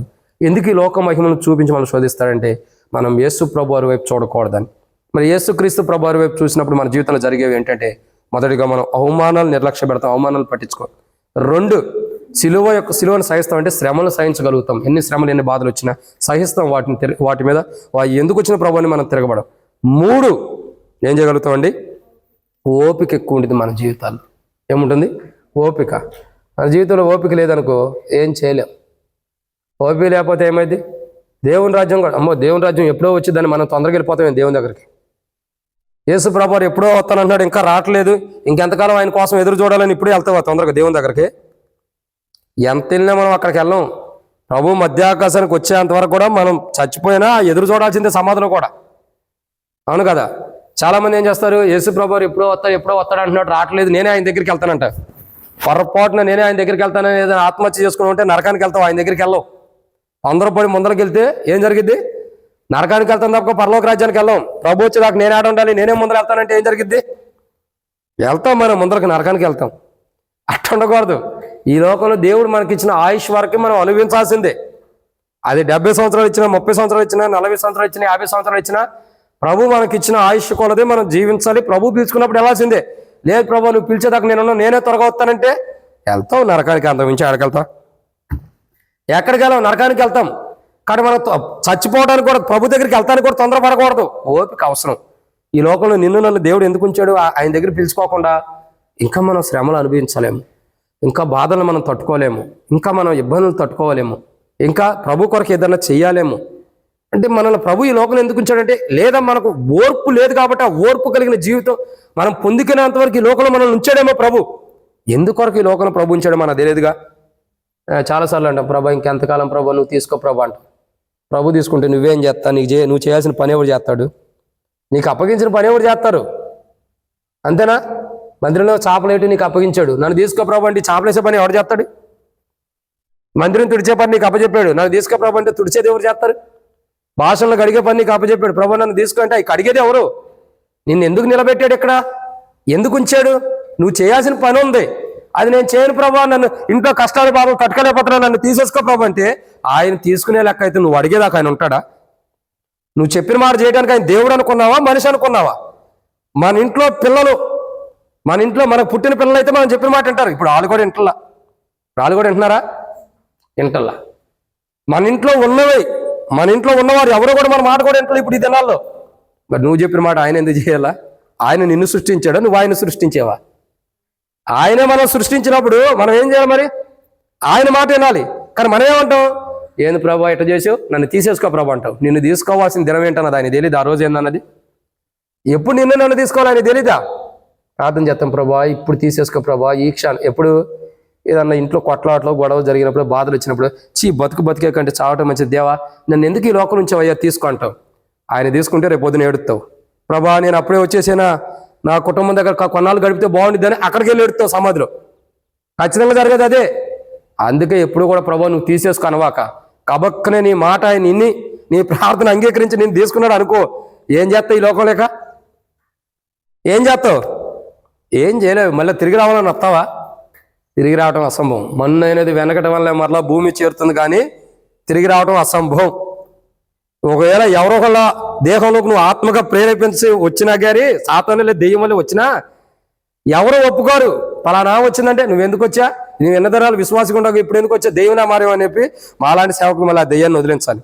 నువ్వు రక్షించబడి మారుమోసి పొంది తొందరపడి చనిపోయినందుకు దెయ్యంగా మారితే మళ్ళీ నేను వదిలించడానికి మేమే ప్రార్థన చేయాలి దేవుని మందిరంలో. ఇంత అవసరమా దెయ్యం అనిపించుకోవటం? మనం ఓపిక లేని జీవితంతో, సహనం లేని జీవితంతో, తొందరపాటు ద్వారా దెయ్యాలు భూతాలని అనిపించుకోవాల్సిన అంత అవసరం మనకు అవసరమా? ఆ జీవితం బతికే కంటే ఎందుకు ఇంకా జీవితం బతికే కంటే ఉపయోగం ఏముంది? అందుకే ఒక మాట గుర్తుపెట్టుకోండి, ఓపిక అవసరం. ప్రతి విషయంలో ఓపిక కావాలి. నేను వాస్తవాన్ని చెప్పగలుగుతా, రక్షించబడిన దినాలు ఏమో కానీ దేవుని కొరకు పౌరుషంగా ఉండాలి. పెళ్ళి అయిన తర్వాత కూడా నాలో ఓపిక తక్కువ, పెళ్ళైన తర్వాత కూడా నాలో ఓపిక తక్కువ. ఎప్పుడైతే నాకు కూతురు పుట్టి ఆమె ఎదుగుతూ వస్తుందో అప్పుడు ఓర్పు అన్నది ఏంటో, నేను ఓపిక అన్నది ఏంటో తెలుసుకోగలుగుతూ వచ్చాను. ఇప్పుడు 3 కుమార్తెలు వచ్చేదానికి నాలో ఏమొస్తుందంటే ఓర్పు ఎక్కువ అవుతుంది, ఓపిక ఎక్కువ అవుతుంది, కానీ కోపం అన్న తక్కువ అయిపోతుంది. ఎందుకంటే నాకు అనిపిస్తుంది, అరే నా బిడ్డలు నేను కోపగించుకుంటే వాళ్ళు నా మీద ఏమన్నా అన్నా తిట్టినా కొడతా ఉంటారు, తిడతా ఉంటారు. జనరల్గా అటు ఇటు వెళ్తా ఉండేది. మరి 2వ పాప ఒక దెబ్బేసేది, 3వ పాప అయితే కూర్చునే ఉంటాం, గబక్కన వచ్చి చంప మీద కొట్టిపడేసేది, ఒక దెబ్బేసేది. కోపం వచ్చింది. ఏదైనా తిట్టిన తర్వాత అనిపించింది, ఎడబట్టి బూతులు కాదులేండి, మనం ఇంటికాడ తిట్టుకునే బూతులు కాదు, మేము తిట్టే వేర్లేండి. కాబట్టి ఒకసారి తిట్టిన తర్వాత ఏమనిపించింది అంటే, అరే నా బిడ్డలే కదా, నేను తిడితే ఎక్కడికి వెళ్తారని మళ్ళీ దగ్గర తీసుకుంటా. అటు చేయకూడదమ్మా, అటు కాదు. అప్పుడు నాకు అనిపించింది మనం ఓర్పు అవసరం, నేను తొందరపడి తిడితే అట్లా. మళ్ళీ ఇంకోసారి అట్లా చేశారనుకో కోపం వచ్చింది, కానీ ఏమన్నా ఎందుకంటే ఓర్చుకోవాలి అని అనిపించింది. అంటే ప్రతి మనిషికి ఒక సమయం రావాలి, ఆ సందర్భం మన జీవితంలో జరగాలంటే మన జీవితంలో ఓర్పు ఎంతో అవసరం. ఎంతగైతే ఓర్పు కలిగి ఉంటామో, ఎంతైతే ఓపికతో ఉంటామో అంతగా మన జీవితం ఏముంటుందండి, అంతగా మన జీవితంలో ప్రభు ఉండాడని అర్థం. యేసు ప్రభు వారి వైపు చూసేవారి జీవితాల్లో ఓపిక ఉంటుంది. ఏముంటుంది? ఓపిక. మనం ప్రభు వారి వైపు చూస్తున్నామంటే మనలో ఓపిక ఉంటుంది. ఓపిక లేకుండా చిన్నదానికి పెద్దదానికి కొట్లాటలు గొడవలు కలిగి, కోపాలు ద్వేషాలు కలిగి, కొట్టుకుంటూ తిట్టుకుంటూ ఉండమంటే ఒకటి అర్థం చేసుకో, ఓపిక మనలో తక్కువైంది అంటే అర్థం ఏంటి? మనం ప్రభు వైపు చూడటల్లా పరిస్థితుల వైపు చూస్తున్నాం, ఈ లోక మహిమ వైపు చూస్తున్నాం. యేసు ప్రభు వారు ఈ లోక మహిమతో సాతానుని మనం శోధిస్తారు కాబట్టి వారిని శోధనలో పడిపోకూడదని ఎప్పటికీ యేసు ప్రభు వారి వైపు చూస్తూ మన క్రైస్తవ జీవితం కొనసాగాలని మన నిమిత్తమై ప్రభు యేసుక్రీస్తు ప్రభు వారు ఉపవాస ప్రార్థన చేశారు. ఆయన ఉపవాస ప్రార్థన దేని కొరకు తెలుసా? మనం అవమానం నిర్లక్ష్య పెట్టాలని. ఆయన ఉపవాస ప్రార్థన మనం సిలువను సహించాలని. ఆయన ఉపవాస ప్రార్థన మనం ఓపికతో ఉండాలని. ఆ రోజు యేసు ప్రభు ఉపవాస ప్రార్థన ఎందుకు చేశాడంటే మనకు ఓపిక కలిగి మనం ఉండాలని. మనం పుట్టక మునిపే మన కొరకే యేసు ప్రభు ఉపవాస ప్రార్థన చేశాడు. ఎందుకు? మనం ఓపిక లేని వారికి ఉంటామని, మనకు ఓపిక కలిగి ఉండాలని మన కొరకు ఆయన ఉపవాస ప్రార్థన చేశాడు. అప్పుడప్పుడు కొంతమంది తిడుతూ కొట్లాడుతూ ఉంటే వీడియోస్ తీస్తాం. అన్న చూడన్న ఎంత కొట్లాడుతున్నాడో, ఎంత కోపగించుకుంటున్నాడు నా భర్త, నా భార్య అనుకున్న వీడియోస్ మనం తీసి చూపిస్తూ ఉంటాం. అది మెయిన్ ఏంటి తెలుసా? అటు చూపించే వారికి ఓపిక లేదని అర్థం, అటు వీడియో తీసిన వారికి ఓపిక లేదని అర్థం. ఒక మాటలో చెప్పాలంటే చూపించే వారికంటే కూడా వీళ్ళు అసలు మెయిన్ వీళ్ళ ఓపిక లేదు. ఏంది? ఆ కొట్టేది నేను సేవకుడికి చూపించాలి ఓపిక లేక ఆత్రం ఎక్కువై ఆ వీడియోస్ తీస్తాం. అర్థమవుతుందండి? నిజంగా ఓపిక ఉంటే దేవుడు చూసుకుంటే వాళ్ళు చేసే పని కానీ వదిలేస్తాం. ఎదుటి వ్యక్తి చూపించాలని మనం వీడియో తీస్తామంటే అర్థం ఏంటి? అక్కడ కొట్లాడుకునే వాళ్ళకంటే కూడా చూసే మనలో ఓపిక లేదు. మెయిన్ ఎవరిలో ఓపిక లేదు? వీడియో తీస్తున్నామంటే లేదా అక్కడ సాక్ష్యంగా నిలబడి అన్న పలానా అతను కొట్టుకుంటున్నారు, కోపగించుకున్నారు, తిట్టుకుంటున్నారని మనం సాక్ష్యం పలుకుతున్నామంటే అర్థం ఏంటి? మనం సాక్షులు కొన్నామంటే అది చెప్పేదాకా మన కడుపు ఆగదు. అది చెప్పేదాకా మన కడుపులో ఆగదు. ఎట్టుండిది తెలుసా? పేగులన్నీ దిప్పేస్తూ ఉంటాయి, కలవరం వచ్చేసింది, లోపల గ్యాస్ ట్రబుల్ కానీ ఉన్నట్టుగా పట్టంతా పట్టేసినట్టు అయిపోయింది. ఎందుకు? అది ముందర కక్కెత్తే దరిద్రం పోయింది. అది చెప్పేదాకా ఓర్చుకోలేం. అవసరమైతే ఫోన్ చేసి చెబుతాం, లేదా కనబడితే చెబుతాం, ఇంకోటి ఏం చెప్పేస్తాం. ఎందుకు? ముందు చెబితే ఆ లోపల ఉండే భారం అంతా పోయింది, గ్యాస్ మొత్తం. అదే మన ఆలోచన. ఓపిక లేని వారు అలా చేస్తారు. మన జీవితంలో ఓపిక ఇంపార్టెంట్. యేసు ప్రభు వారు ఆయన యాత్రా జీవితంలో ఎంతోమంది ఆయన తిట్టారు. ఆయన దెయ్యములు పట్టిన వాడు అన్నారు. ఆయన అనేక కోణాల్లో తిడుతూ వచ్చారు. పాపులతో కూర్చుంటున్నాడు, ఒక పాపిగా ఆయన ఎంచుతూ వచ్చారు, ఒక దొంగగా ఆయన ఎంచుతూ వచ్చారు. ఎన్ని చేసినా ఒక మాట సిలువలు అంటారు. ఏమంటాడు? తండ్రి వీరు ఏమి చేస్తున్నారు, వీరు ఎరుగురు కనుక వీరిని అంటే అక్కడ ఓపిక కనపరచబడుతుంది. ఏమేమి కనపడుతుందండి? ఓపిక. అంటే యేసు ప్రభువు ఉపవాస ప్రార్థన ఎందుకు చేశాడంటే సాతానుడు ఈ లోక మాయలను మనం చూపించి యేసు వైపు చూడకోకుండా మనం చేస్తాడు. ఈ లోకమాయను చూపించి, అయితే ఈ లోకమాయను సాతాను చూపించిన, ఈ లోక మహిమను మనం చూపించిన, మాయతో కూడిన మహిమను మనం చూపించిన, ఈ లోక మాయతో కూడినటువంటి మహిమలో మనం పడిపోకూడదని, సాతాను వైపు చూడకూడదని యేసు ప్రభు వారి వైపు చూస్తూ మన జీవితాన్ని కొనసాగించాలని మన కొరకు యేసు ప్రభు వారు ఉపవాస ప్రార్థన చేశారు. యేసు ప్రభు వారి వైపు చూసినప్పుడు మన జీవితంలో జరిగే మొదటి కోణం ఏంటి? అవమానం నిర్లక్ష్య పెడతాం. రెండో కోణం ఏంటి? సిలువను సహిస్తాం. మూడో కోణం ఏంటి? ఓపిక కలిగి ఉంటాం, ఎంతో ఓపికతో ఉంటాం. ఈ నాలుగో కోణం ఏంటి చూడండి. అపోస్తలుడైన పౌలు హెబ్రీయులకు రాసిన పత్రిక 12వ అధ్యాయం 2వ వచనం.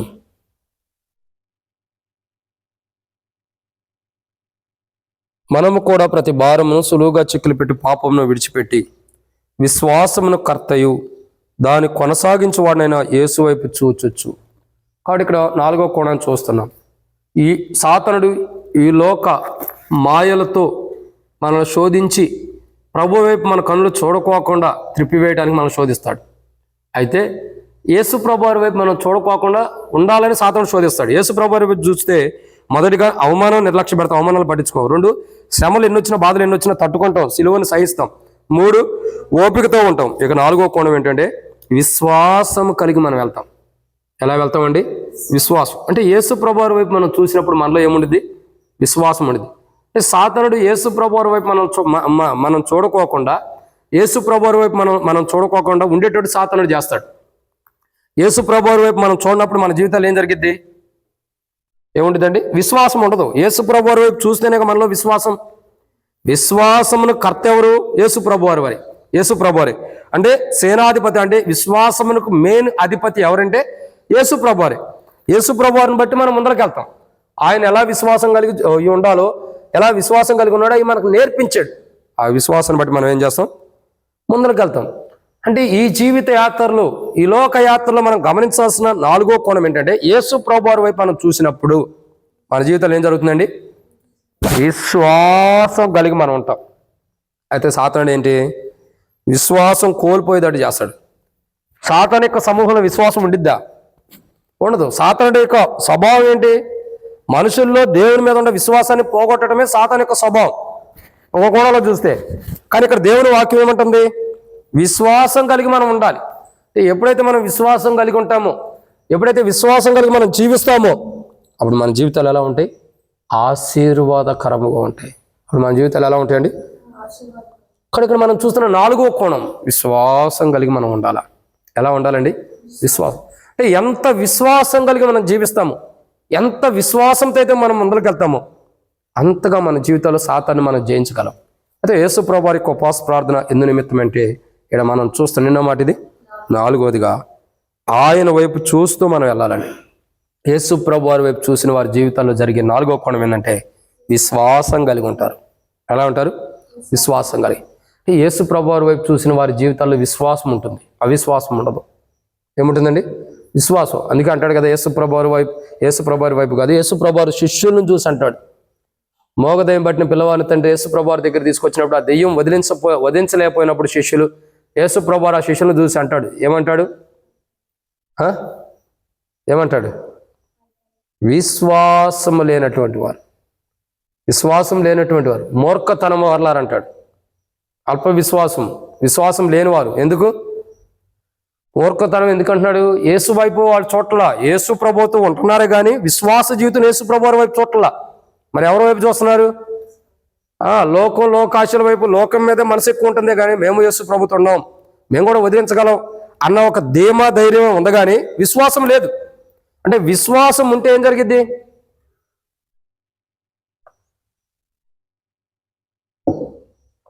మన జీవితంలో దేన్నైనా మనం జయించగలుగుతాం. అదే యేసు ప్రభువారు అన్నాడు, ఆవగింజంత విశ్వాసం ఉండి నన్ను కొండెల్లి సముద్రంలో పడమంటే పడిపోయి, కంబిలి చెట్టు పెలిగించబడమన్నా పెలిగించబడదు. అంటే విశ్వాసం ఇంపార్టెంట్. ఏం ఇంపార్టెంట్ అండి?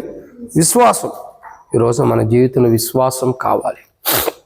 అసలు మనలో ప్రార్థన చేస్తున్నాం, ఉపవాస ప్రార్థనకు వచ్చాం, ప్రార్థన చేస్తాం, విశ్వాసం లేదంటే అర్థం ఏంటి? ప్రార్థన చేసింది మనం పొందుకుంటామన్న నమ్మకం మనకు లేదంటే అర్థం ఏంటి? అవిశ్వాసం ఉండమని అర్థం. ఒక్కోసారి అంటావు, అన్న ఎన్నిసార్లు ప్రార్థన చేస్తున్నాను ఈ విషయం మీద, దేవుడు ఎందుకు ఇంకా సమాధానం ఇవ్వలేదంటే అది దేవుని తప్పు కాదు, మనలో విశ్వాసం తక్కువైంది. అడిగేది ఎట్ట అడగాల? విశ్వాసం కలిగి అడగాలి. మనం ఎలా అడుగుతాం? ఏదో అడగాలి, దేవుని మందిని అడగకపోతే దేవుడు బాధపడతాడేమో, అడిగితే ఒకవేళ దేవుడు ఇస్తాడేమో అన్నట్టుగా అడుగుతామే కానీ విశ్వాసంగా ఎక్కడ అడుగుతాం చెప్పండి? అడుగుతాం విశ్వాసంగా? అడగలేం. నిజమైన విశ్వాసం ఏంటి తెలుసా? ఈరోజు ప్రార్థన చేస్తామంటే దేవుడు ఇచ్చేస్తాడని నమ్మేయటమే. హన్నా ఏం చేసింది? గర్భఫలం లేదు, దేవుని సన్నిధిలోకి వచ్చింది, వచ్చిన దినాలు విశ్వాసం లేకుండా వచ్చింది. ఇక విశ్వాసం కలిగిన దినం వచ్చింది, దేవుని సన్నిధిలో కన్నీటితో ప్రార్థన చేస్తుంది. ప్రార్థన చేసినప్పుడు ఏమైంది? ఆమెలో విశ్వాసం ఉంది. ప్రవక్త చెబుతాడు, అక్కడ ఉన్నటువంటి ఆ యొక్క యాజకుడైనటువంటి ఆయన చెబుతాడు, ఏలీ చెబుతాడు, ఏమని? అమ్మా, మీదటికి ఈ కాలంలో నువ్వు కుమారుడు అంటావు, నువ్వు వెళ్ళు అని చెప్పి చెబుతాడు. ఆమె ఏం చేసింది? ఈయన చెప్పాడు, నేను విన్నాను, జరిగినా పెట్టాను అన్నట్టుగా వెళ్ళిందా? ఏం చేసింది? విశ్వాసం వెళ్ళిపోయింది. మీదటికి కాలంలో ఖచ్చితంగా బిడ్డ పుడతాడని చెప్పాడు కదా ప్రవక్త, దేవుడు తన దాసుని ద్వారా పలికించినట్టున్నాడు, వెళ్ళిపోదామని విశ్వాసం వెళ్ళిపోయింది. దేవుని మీద ఆధారపడింది. తన విశ్వాసమే మరొక నెలలో గర్భఫలంగా దాల్చింది. తన విశ్వాసమే మీదటికి ఆ కాలంలో కుమారుణ్ణి కలిగి ఉండేటట్టు చేసింది. తన విశ్వాసమే తన బిడ్డ పాలు విడిచిన తర్వాత దేవుని మందిరానికి తీసుకొచ్చింది. తన విశ్వాసమే తన బిడ్డ దేవుని సన్నిధిలో దేవుని ఆరాధించేటట్టు చేసింది. తన విశ్వాసమే తన బిడ్డ దేవుని సన్నిధిలో ఉండేటట్టు చేసింది. తన విశ్వాసమే ఎన్ని గొప్ప అనుభవాలు తీసుకొచ్చిందో చూడండి. తన విశ్వాసమే నెక్స్ట్ మంత్ గర్భఫలం వచ్చేలా చేసింది. తన విశ్వాసమే సంవత్సరానికి కొడుకు పుట్టేటట్టు చేసింది. తన విశ్వాసమే పాలు పెంచేది అంతవరకు కూడా బిడ్డని పెంచే అనుభవంలో పాలు విడిచేంతవరకు కూడా పెంచే అనుభవంలో తీసుకొచ్చింది. తన విశ్వాసమే ఆ బిడ్డని దేవుని మందిలో తీసుకొచ్చి దేవుని ఆరాధించేటట్టు చేసింది. తన విశ్వాసమే ఏం చేసింది? ఐదవదిగా దేవుని సన్నిధిలో ఉండేటట్టు చేసింది. విశ్వాసం ఎంత గొప్పదో చూడండి. హన్నా యొక్క జీవితంలో విశ్వాసం ఉంది.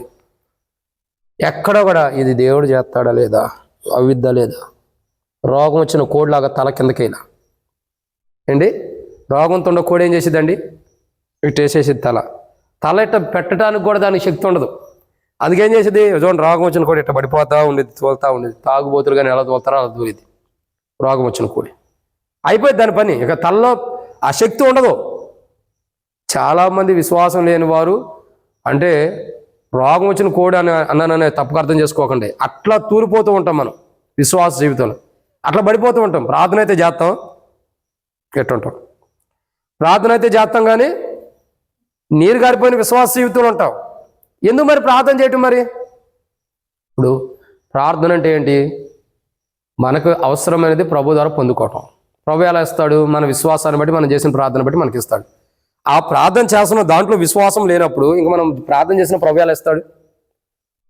విశ్వాసము లేకుండా ప్రార్థించేవారు సాతాను ద్వారా, సాతాను యొక్క మాయల చేత ఈ లోకంలో ఉన్న వాటిని చూసి సాతాను ద్వారా ఏం చేయబడుతున్నారు? సాతాను ద్వారా శోధించబడుతున్నారు. అందుకే మనం ఏం చూస్తాం తెలుసా? ప్రభా ఫలానా ఆయన కారు ఉంది ప్రభా, నాకు లేదు అంటే సాతాను ఆ మహిమను చూపిస్తున్నాడు. అందుకు మనం ఏమంటాం? ఫలానోళ్ళ కారు ఉంది కానీ నాకు లేదు ప్రభా అంటాం. ఫలానోళ్ళు ఇల్లు కట్టుకున్నారు ప్రభా, సాతాను చూపించేశాడు వాళ్ళ ఇల్లుని. మనం ఏం చేస్తాం? వాళ్ళు ఇల్లు కట్టుకున్నారు, నాకు లేదంటాం. ప్రభా ఫలానోళ్ళు బైక్ కొనుక్కున్నారు ప్రభా, నాకు లేదు, నా కొడుక్కి నా కూతురికి లేదు ప్రభా. ఈ లోక మాయల్ని మనం చూసేస్తాం. ఫలానా బంగారం మంచిగా వేసుకుని వచ్చింది ప్రభా మందిరానికి, నాకు లేదు. ఫలానా ఆమె మంచిగా చీర కట్టుకొచ్చింది ప్రభా, అసలు నలగను కూడా నలగన, నాకు ఆ చీరలే లేవు, నాకు అన్నీ నలిగిపోయిన చీరలు. అంతే చంద్రకళక్క. చాలామంది ఎట్లా ఉంటారు, ఆలోచనలు ఇలా ఉంటాయి.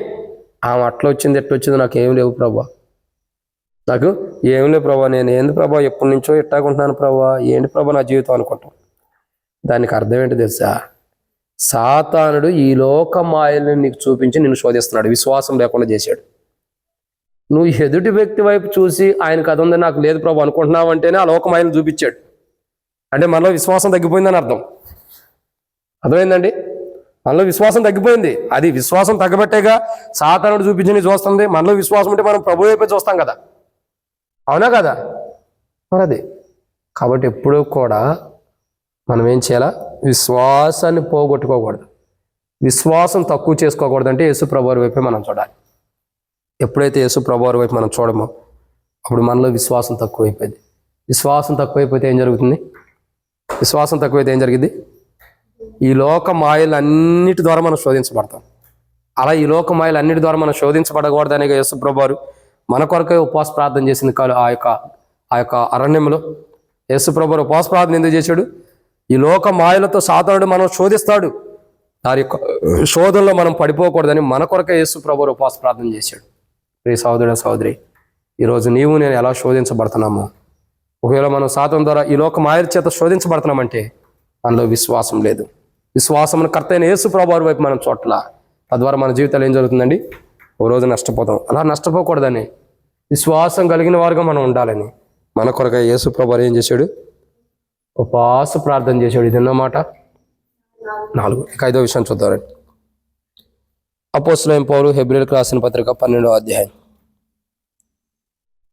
2వ వచనం. మనము కూడా ప్రతి భారమును సులువుగా చిక్కులు పెట్టి పాపమును విడిచిపెట్టి, ఇక 5వ కోణం ఏంటంటే సులువుగా చిక్కులు పెట్టి పాపమును విడిచిపెట్టడం. ఏం చేస్తున్నామండి? సులువుగా చిక్కులు పెట్టి పాపమును విడిచిపెట్టడం. కాబట్టి మనం ఎప్పుడైతే యేసు ప్రభువారు మన కొరక చేసిన ఉపవాస ప్రార్థన మనం గ్రహిస్తామో, గ్రహించి యేసు ప్రభువారి వైపు చూస్తూ ఈ లోక మాయలను చూపించి సాతానుడు శోధించి ఆ శోధనలో మనం పడిపోకుండా యేసు ప్రభు వారి వైపు చూసి ఎప్పుడైతే ఈ పందె రంగంలో మనం పరిగెడతాం, ముందరకెళ్తూ వస్తామో అప్పుడు సులువుగా చిక్కులు పెట్టే పాపం మనలో ఉండదు. ఏముండదండి? పాపం మనలో ఉండదు. ఏముండదు? పాపం అంటే ఇప్పుడు పాపం మనలో ఉంటుందంటే అర్థం ఏంటి? ఇప్పుడు పాపం మనలో ఉంటుందంటే అర్థం ఏంటంటే మన జీవితంలో ఏముండట్టు ఈ లోక మాయలతో లేదా ఈ లోకంలో సాతానుడు ఏవైతే మాయలు చూపిస్తున్నాడో ఆ మాయల్లో మనం పడిపోయామని అర్థం. మనలో పాపం వచ్చేసిందంటే అర్థం ఏంటి? అది సంగతి. ఏంటి అర్థం? ఇంకంత మించి ఏం లేదు. ఈ లోక మాయల్లో మనం పడ్డాం కాబట్టి సాతానుడు ఏం చేస్తున్నాడు? మనలో పాపం తీసుకొచ్చేదాడు చేస్తున్నాడు, మనం పాపంలో పడిపోయేదాడు చేస్తున్నాడు. అసలు మనం పాపంలో పడుకోకుండా ఉండాము అని అంటే అర్థం ఏంటి? యేసుక్రీస్తు ప్రభువారి వైపు చూస్తున్నామని అర్థం. రేపు చూడాలి. ఇక ఎంతమంది బల దగ్గరికి వచ్చిన వారు ఈ వారం అంతా పాపంలో పడిపోయారు, సరి చేసుకోమంటే చాలా వరకు చేతులు ఎత్తారు. అంటే అర్థం ఏంటి? ఈ వారం అంతా మనం ఎవరి వైపు చూస్తున్నాం? సాతాను వైపు చూస్తున్నాం. సాతాను చూపించే మాయల వైపు చూస్తున్నాం. ఈ వారం అంతా యేసు ప్రభు వారిని చూడకోకుండా ఆయన శరీరంలో ఎట్ట పాల్గొంటామో కొద్దిగానం మనస్సాక్షి గద్దించొద్దు. మనస్సాక్షి ఉండాలిగా కొద్దిగానం మనకి. మనస్సాక్షి లేకుండా బలలో ఎట్లా పాల్గొంటాం? వారం అంతా సాతాను ద్వారా శోధించబడి సాతాను యొక్క మాయలో పడిపోయి సాతాను యొక్క ప్రేరేపణ ద్వారా జీవించి బల దగ్గరికి వచ్చి ప్రభా ఏదో తప్పు అయిపోయిందా ప్రభా క్షమించు ప్రభా అని ఒప్పుకుని ఎట్లా పాల్గొంటాం? మనస్సాక్షి గద్దిస్తల్లా? లేదా వాత వేయబడిన మనస్సాక్షి ఇంకా ఉందా? వాత వేయబడిన మనస్సాక్షి ఉంది కాబట్టి వారమంతా పాపం చేస్తాం, మందిరంలోకి వచ్చి మళ్ళీ ఆదివారం రాగానే పాపాలు ఒప్పుకుంటాం. మనకి తాగుబోతుడికి వ్యత్యాసం లేదు. ఆదివారం వస్తే తాగుబోతాడు ఏం చేస్తాడు? తాగుబోతాడని తప్పుగా అర్థం చేసుకోండి. తాగుడు అలవాటు కలిగిన వ్యక్తి ఏం చేస్తాడు? ఈరోజు ఆదివారం చర్చికి వెళ్ళాలని తాక్కోకుండా ఉంటాడు. మళ్ళీ ఏం చేస్తాడు? ఆదివారం మందిరానికి వచ్చిన తర్వాత తాక్కోకుండా ఉంటాడు. మందిరం అయిన తర్వాత మళ్ళీ తాగుతాడు. మళ్ళీ శనివారం రాత్రి వరకు తాగుతూనే ఉంటాడు. ఆదివారం పొద్దున్నే పరిశుద్ధుడిగా వస్తాడు. ఆయనకి మనకి వ్యత్యాసం ఏంటో? ఆయన తాగుతూ మనకు కనబడతాడు. మనం జీవించే జీవితాన్ని జీవిస్తూ మనం కనబడతలేదు అనుకుంటున్నాం. దేవునికి అన్నీ తెలుసు. మనం ఎలా ఉండము, ఎలా జీవిస్తున్నామో అన్నీ దేవునికి తెలుసు. అందుకు మనం ఏం చేయాలా? జాగ్రత్తగా ఉండాలి. యేసు ప్రభువారి వైపు చూడాలి. ప్రతి పరిస్థితుల్లో, ప్రతి క్షణం, ప్రతి నిమిషం, ప్రతి సందర్భం ఎవరి వైపు చూడాలా? యేసు ప్రభువారి వైపు. అప్పుడు మన జీవితం బాగుంటుంది. అప్పుడు సాతానుడు ఈ లోక మాయలతో మనం శోధించడం, మన శోధనలో మనం పడిపోం. ఇప్పుడు సాతాను యొక్క మాయల్లో, సాతాను యొక్క శోధనలో మనం పడిపోతున్నాం అంటే అర్థం ఏంటి? చెప్పండి, అర్థం ఏంటి? యేసు ప్రభువారి వైపు మనం చూడలేదని అర్థం. యేసు ప్రభువారు ఉపవాస ప్రార్థన ఎందుకు చేసాడో తెలుసా? మనం ఆయన వైపు చూస్తూ ఈ లోకంలో జీవించాలని. ఆయన వైపు చూసినప్పుడు మనకి ఆయన ద్వారా మనకు కలిగేవేంటి? అవమానం, నిర్లక్ష్య పెడతాం. ఎన్ని అవమానాలు వచ్చినా. 2 సిలువను సహిస్తాం. 3 ఓపిక కలిగి ఉంటాం. 4 విశ్వాసం కలిగి ఉంటాం. 5 పాపం చేయకోకుండా జీవిస్తాం. ఎలా ఉంటాం? పాపం చేయకోకుండా పాపం లేని వారుగా ఉంటాం. అంటే పాపం చేస్తున్నా ఏదైనా అవమానం వచ్చినా దాన్ని గట్టిగా పట్టుకుని విశ్వాసం లేకుండా, ఓర్పు లేకుండా ఇలా మన జీవితంలో ఉంటుందంటే అర్థం ఏంటంటే ఇలాంటి జీవితం మనం జీవిస్తున్నాం. పాపమును కలిగి మనం జీవిస్తున్నామంటే మనం యేసు ప్రభువారి వైపు చూడకోకుండా సాతాను ఈ లోక మాయని మనం చూపించి మనల్ని శోధించడానికి గుర్తెరగాలి. మనం పాపం చేస్తున్నామన్నా, విశ్వాసం లేదన్నా, ఓపిక లేదన్నా, అవమానాలు గట్టిగా పట్టుకుంటున్నామంటే ఏదైనా అవమానం జరిగిన దాన్ని పట్టుకుని ఏలాడుతున్నామన్నా, ఇంకేంటి మరొక మాట, శ్రమలను మనం సహిస్తలేదంటే, శ్రమలు కూడా మనం సహిస్తలేదంటే ఈ అనుభవాలు ఏంటంటే ఈ అనుభవం కలిగిన వ్యక్తి సాతాను ద్వారా శోధించబడి, లోక మాయల ద్వారా శోధించబడి ఈ లోక మాయలతో కూడిన వాటిని చూస్తున్నాడు. అందుకే విశ్వాసం లేదు, అందుకే ఓపిక లేదు, అందుకే పాపం చేస్తున్నాడు, అందుకే పరిశుద్ధుడిగా ఉంటలా, అందుకే సిలువను సహిస్తలా, అందుకే అవమానాన్ని నిర్లక్ష్య పెడతలా. ఎందుకు? సాతాను ద్వారా శోధించబడి, ఈ లోక మాయల చేత సాతాను ద్వారా శోధించబడి ఈ లోక మాయల్ని, సాతాను చూపించే మాయల్ని చూస్తున్నాడు. కానీ ప్రభు వైపు చూడలేదు కాబట్టి పాపం ఉంటుంది, ఓపిక లేదు, అవమానం నిర్లక్ష్య పెట్టడం లేదు, అవమానాన్ని పట్టుకుంటున్నాడు, శ్రమను సహిస్తం లేదు. ఇంకా తన జీవితంలో ఏముంటుందండి? ఇంకేంటి? విశ్వాసం లేదు. అదే సాతానుడు ఎన్ని శోధించినా సాతాను వైపు చూడకోకుండా ప్రభు వైపు చూసే వ్యక్తి జీవితంలో ఏముంటుంది? అవమానం పట్టించుకోడు, నిర్లక్ష్య పెడతాడు, దాన్ని ఉందని. 2 సిలువ యొక్క అనుభవం, అన్నిటిని సహిస్తాడు, శ్రమల్లో కూడా వెళ్తానికి ఇష్టపడతాడు. 3 ఓపికతో ఉంటాడు. 4 విశ్వాసం కలిగి ఉంటాడు. 5 పాపం చేయకూడని ఉంటాడు. ప్రభు వారి వైపు చూసేవారి జీవితంలో పాపం ఉండదు, ఓపిక ఉంటుంది. అవమానాన్ని నిర్లక్ష్య పెడతారు. వారి జీవితంలో సిలువను సహిస్తారు, ఓపిక ఎక్కువ ఉంటుంది, పాపం చేయరు. ప్రభువారి వైపు చూడకోకుండా సాతానుడు చూపించే మాయల వైపు చూసిన వారు ఎలా ఉంటారు? వాడి జీవితం ఎంత హస్తగతంగానే ఉంటుంది. పాపం చేస్తారు, ఓపిక ఉండదు, అవమానాన్ని పట్టుకుని ఉంటారు. ఇంకా వారి జీవితంలో సిలువ యొక్క అనుభవం ఉండదు. ఇంకా వారి జీవితంలో చాలా ఉండే వారి జీవితాల్లో. కాబట్టి ఓపిక ఉండదు, పాపం చేస్తారు, అవమానం పట్టుకుంటారు, సిలువను పట్టుకుంటారు. విశ్వాసం ఉండదు, సిలువను సహించరు. పట్టుకోవడం కాదు, సిలువను సహించరు, విశ్వాసం ఉండదు. కాబట్టి విశ్వాసం లేకుండా ఇవన్నీ లేనటువంటి వ్యక్తి సాతాను యొక్క మాయల్లో పడిపోయి సాతాను చూపించే వాడి వైపు చూస్తున్నాడని అర్థం. సాతాను వెంట వెళ్తూ సాతాను చూపించే మాయల్లో పడిపోయాడని అర్థం, వాటిని చూస్తున్నాడని అర్థం. సాతాను వైపు చూడకోకుండా ప్రభు వైపు చూసేవాడు ఈ లోకంతో ఏపడుచుకోడు. నేను ఒకటి చూడండి కాదు, నేను ఒకటి చెప్పేది చూడండి. ఈ బైబిల్ కొత్తది కొన్నా, ఇది బాగుంది ప్రభా, ఆయన కొత్త బైబిల్ ఇచ్చే ప్రభా, అది నాకుంటే బాగుండేది కదా అనటము సాతాను ద్వారా శోధించబడటం. ఒక మాట చెప్పాలండి, ప్రభా అలాంటి బైబిల్ నేను కొనుక్కోవాలి, నాకు కొనుక్కోవడానికి ఒక సహాయం చేయ ప్రభా అనుకోవటము విశ్వాసం. అది దేవుని వైపు చూసి ముందరికి వెళ్ళేవాడు. చాలా వ్యత్యాసం ఉంది రెండింటికి, సుదీర్ఘమైన సంబంధం ఉంటే చాలా వ్యత్యాసం ఉంది. గమనించండి, ప్రభా ఇదిగో ఈయన మంచి ఫోను కొనుక్కున్నాడు ప్రభా, సేవకుడు 2 ఫోన్లు వాడుతున్నాడు అనుకోవటం సాతాను వైపు చూడటం. ప్రభా నాకు కూడా ఇంకో ఫోన్ ఈ ప్రభా ఉండదు చాలట్లేదు అనుకోవటం ప్రభు వైపు చూడటం. ఒక ఎగ్జాంపుల్ చెబుతున్నా మీకు, అర్థమవుతుందండి? ఎదుటి వ్యక్తి కొన్నది నాకెందుకు లేదు అనుకోవటము ఏంటి? సాతాను యొక్క స్వభావం. అంటే సాతాను చూపించే మాయలో పడిపోతున్నాం అని అర్థం. ప్రభు అలాంటిది నాకు కూడా ఈ ప్రభు అనుకోవటము ప్రభు వైపు చూడటం. అర్థమవుతుందండి? చాలా వ్యత్యాసాలు ఉంటాయి. 2 ఒకే కోణం కానీ వ్యత్యాసాలు వేరు. కానీ ఈరోజు మనం ఏం చేయాలా? ప్రభా మరి పలానా వాళ్ళకి అది వద్దా ప్రభా, నాకు ఇది లేదని మనం అనుకోవద్దు. నాకు కూడా అలాంటిది ఇవ్వు ప్రభు అని ప్రార్థన చేసుకోవాలి. అది ప్రభు వైపు చూసేవారు. సాతాను వైపు చూసేవారు, పలానా వాళ్ళకి ఎందుకు ఇచ్చే ప్రభా, నాకు ఎందుకు లేదు అనుకునేవాడు, సాతాను వైపు చూసేవాడు. నాకు కూడా అలాంటిది ప్రభు అనుకోవటము ప్రభు వైపు చూసేవాడు. కానీ ఈరోజు మనం ప్రభు వైపు చూడాలి. సాతాను వైపు, ఈ లోక మాయలు చూసి మనం ఏంటంటే ఆ వస్తువు వైపు చూస్తాం, దాని వైపే మనం చూస్తున్నామంటే అర్థం ఏంటి? ప్రభు వైపు చూడలేదు అని అర్థం. ప్రభు వైపు చూసేవారు ప్రభా అలాంటిది నాకు కూడా నీకు ఇష్టమైతే ఈ ప్రభు అని అడుగుతారు.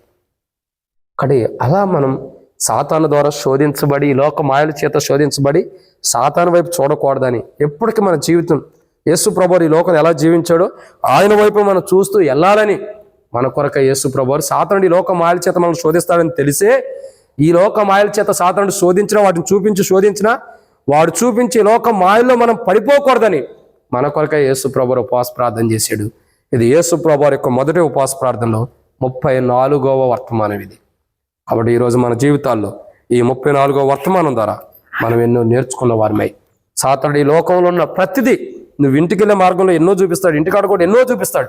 వాటన్నిటి ద్వారా ఈ లోక మాయ అదంతా, వాటి ద్వారా సాతానుడు నిన్ను శోధిస్తాడు. వాడు ఏవి చూపి శోధించినా వాని శోధించిన వాని శోధనలను పడిపోకుండా యేసు ప్రభువు వైపు చూడు. ప్రభా నీ చిత్తం, నీ ఉద్దేశం అని ప్రభు వైపు చూసినప్పుడు నా జీవితం ఏముండిద్దండి? ప్రభు వైపు మనం చూసినప్పుడు సాతానుడు చూపించే మాయలో మనం పడిపోం. ఏదైనా నీకు ఇష్టమైతే ఈ ప్రభు లేకపోతే లేదు. కొంతమంది ఉంటారు, ఒక వ్యక్తి గవర్నమెంట్ జాబ్ సంపాదించడం, ప్రభు వాళ్ళ గవర్నమెంట్ జాబ్ వచ్చింది నాకు ఎందుకు రాలేదు ప్రభు అనుకుంటారు. అది లోక మాయల్లో సాతాను ద్వారా ఈ లోక మాయలను చూసి మనం శోధించబడుతున్నామని అర్థం. ప్రభా పలానా వాళ్ళకి గవర్నమెంట్ జాబ్ వచ్చింది, నీకు వందనాలు, నాకు కూడా నీ చిత్తమైతే అది ప్రభు అంటాం. ప్రభు వైపు చూడటం చాలా కోణాలండి. కాబట్టి ఈరోజు మనం ప్రభు వైపు చూసే వారికి ఉండాలని ప్రభు మన కొరకే ఉపవాస ప్రార్థన చేశాడు. సాతానుడు ఈ లోక మాయలతో మనం శోధించిన, సాతానుడు ఎలా శోధిస్తాడు? ఈ లోక మాయలను మనకు చూపించి శోధిస్తాడు. ఈ లోక మహిమను మనకు చూపించి, వాని యొక్క ఈ లోక మహిమను ఏదైతే చూపిస్తున్నాడు, ఈ లోకంలో ఉన్న వాటిని ఏదైతే చూపించి మనం శోధిస్తున్నాడు, మాయని, ఈ లోకంలో ఉన్న మాయలను చూసి ఏదైతే శోధిస్తున్నాడు, ఆ శోధనలో మనం పడిపోకూడదని మన నిమిత్తం యేసు ప్రభువు ఉపవాస ప్రార్థన చేశాడు. వాడి ప్రభువారు చేసిన ఉపవాస ప్రార్థన మనం గ్రహించిన వారమై నమ్మకమైన విధానంలో యేసు ప్రభువారు ఈ లోక సాతానుడు ఈ లోక మాయతో కొన్ని శోధనలో మనం పడిపోకూడదని మన కొరకే ఉపవాస ప్రార్థన చేశాడు. ఈరోజు మనం కూడా ప్రభా నువ్వు ఆనాడు చేసిన ఉపవాస ప్రార్థన నా కొరకే, నేను కూడా ఈరోజు ఉపవాస ప్రార్థన చేస్తున్నా, నా కొరకు, నా కుటుంబం కొరకు ఈ లోక మాయలో మేము పడిపోకుండా కాపాడు ప్రభు అని ప్రార్థించేద్దాం.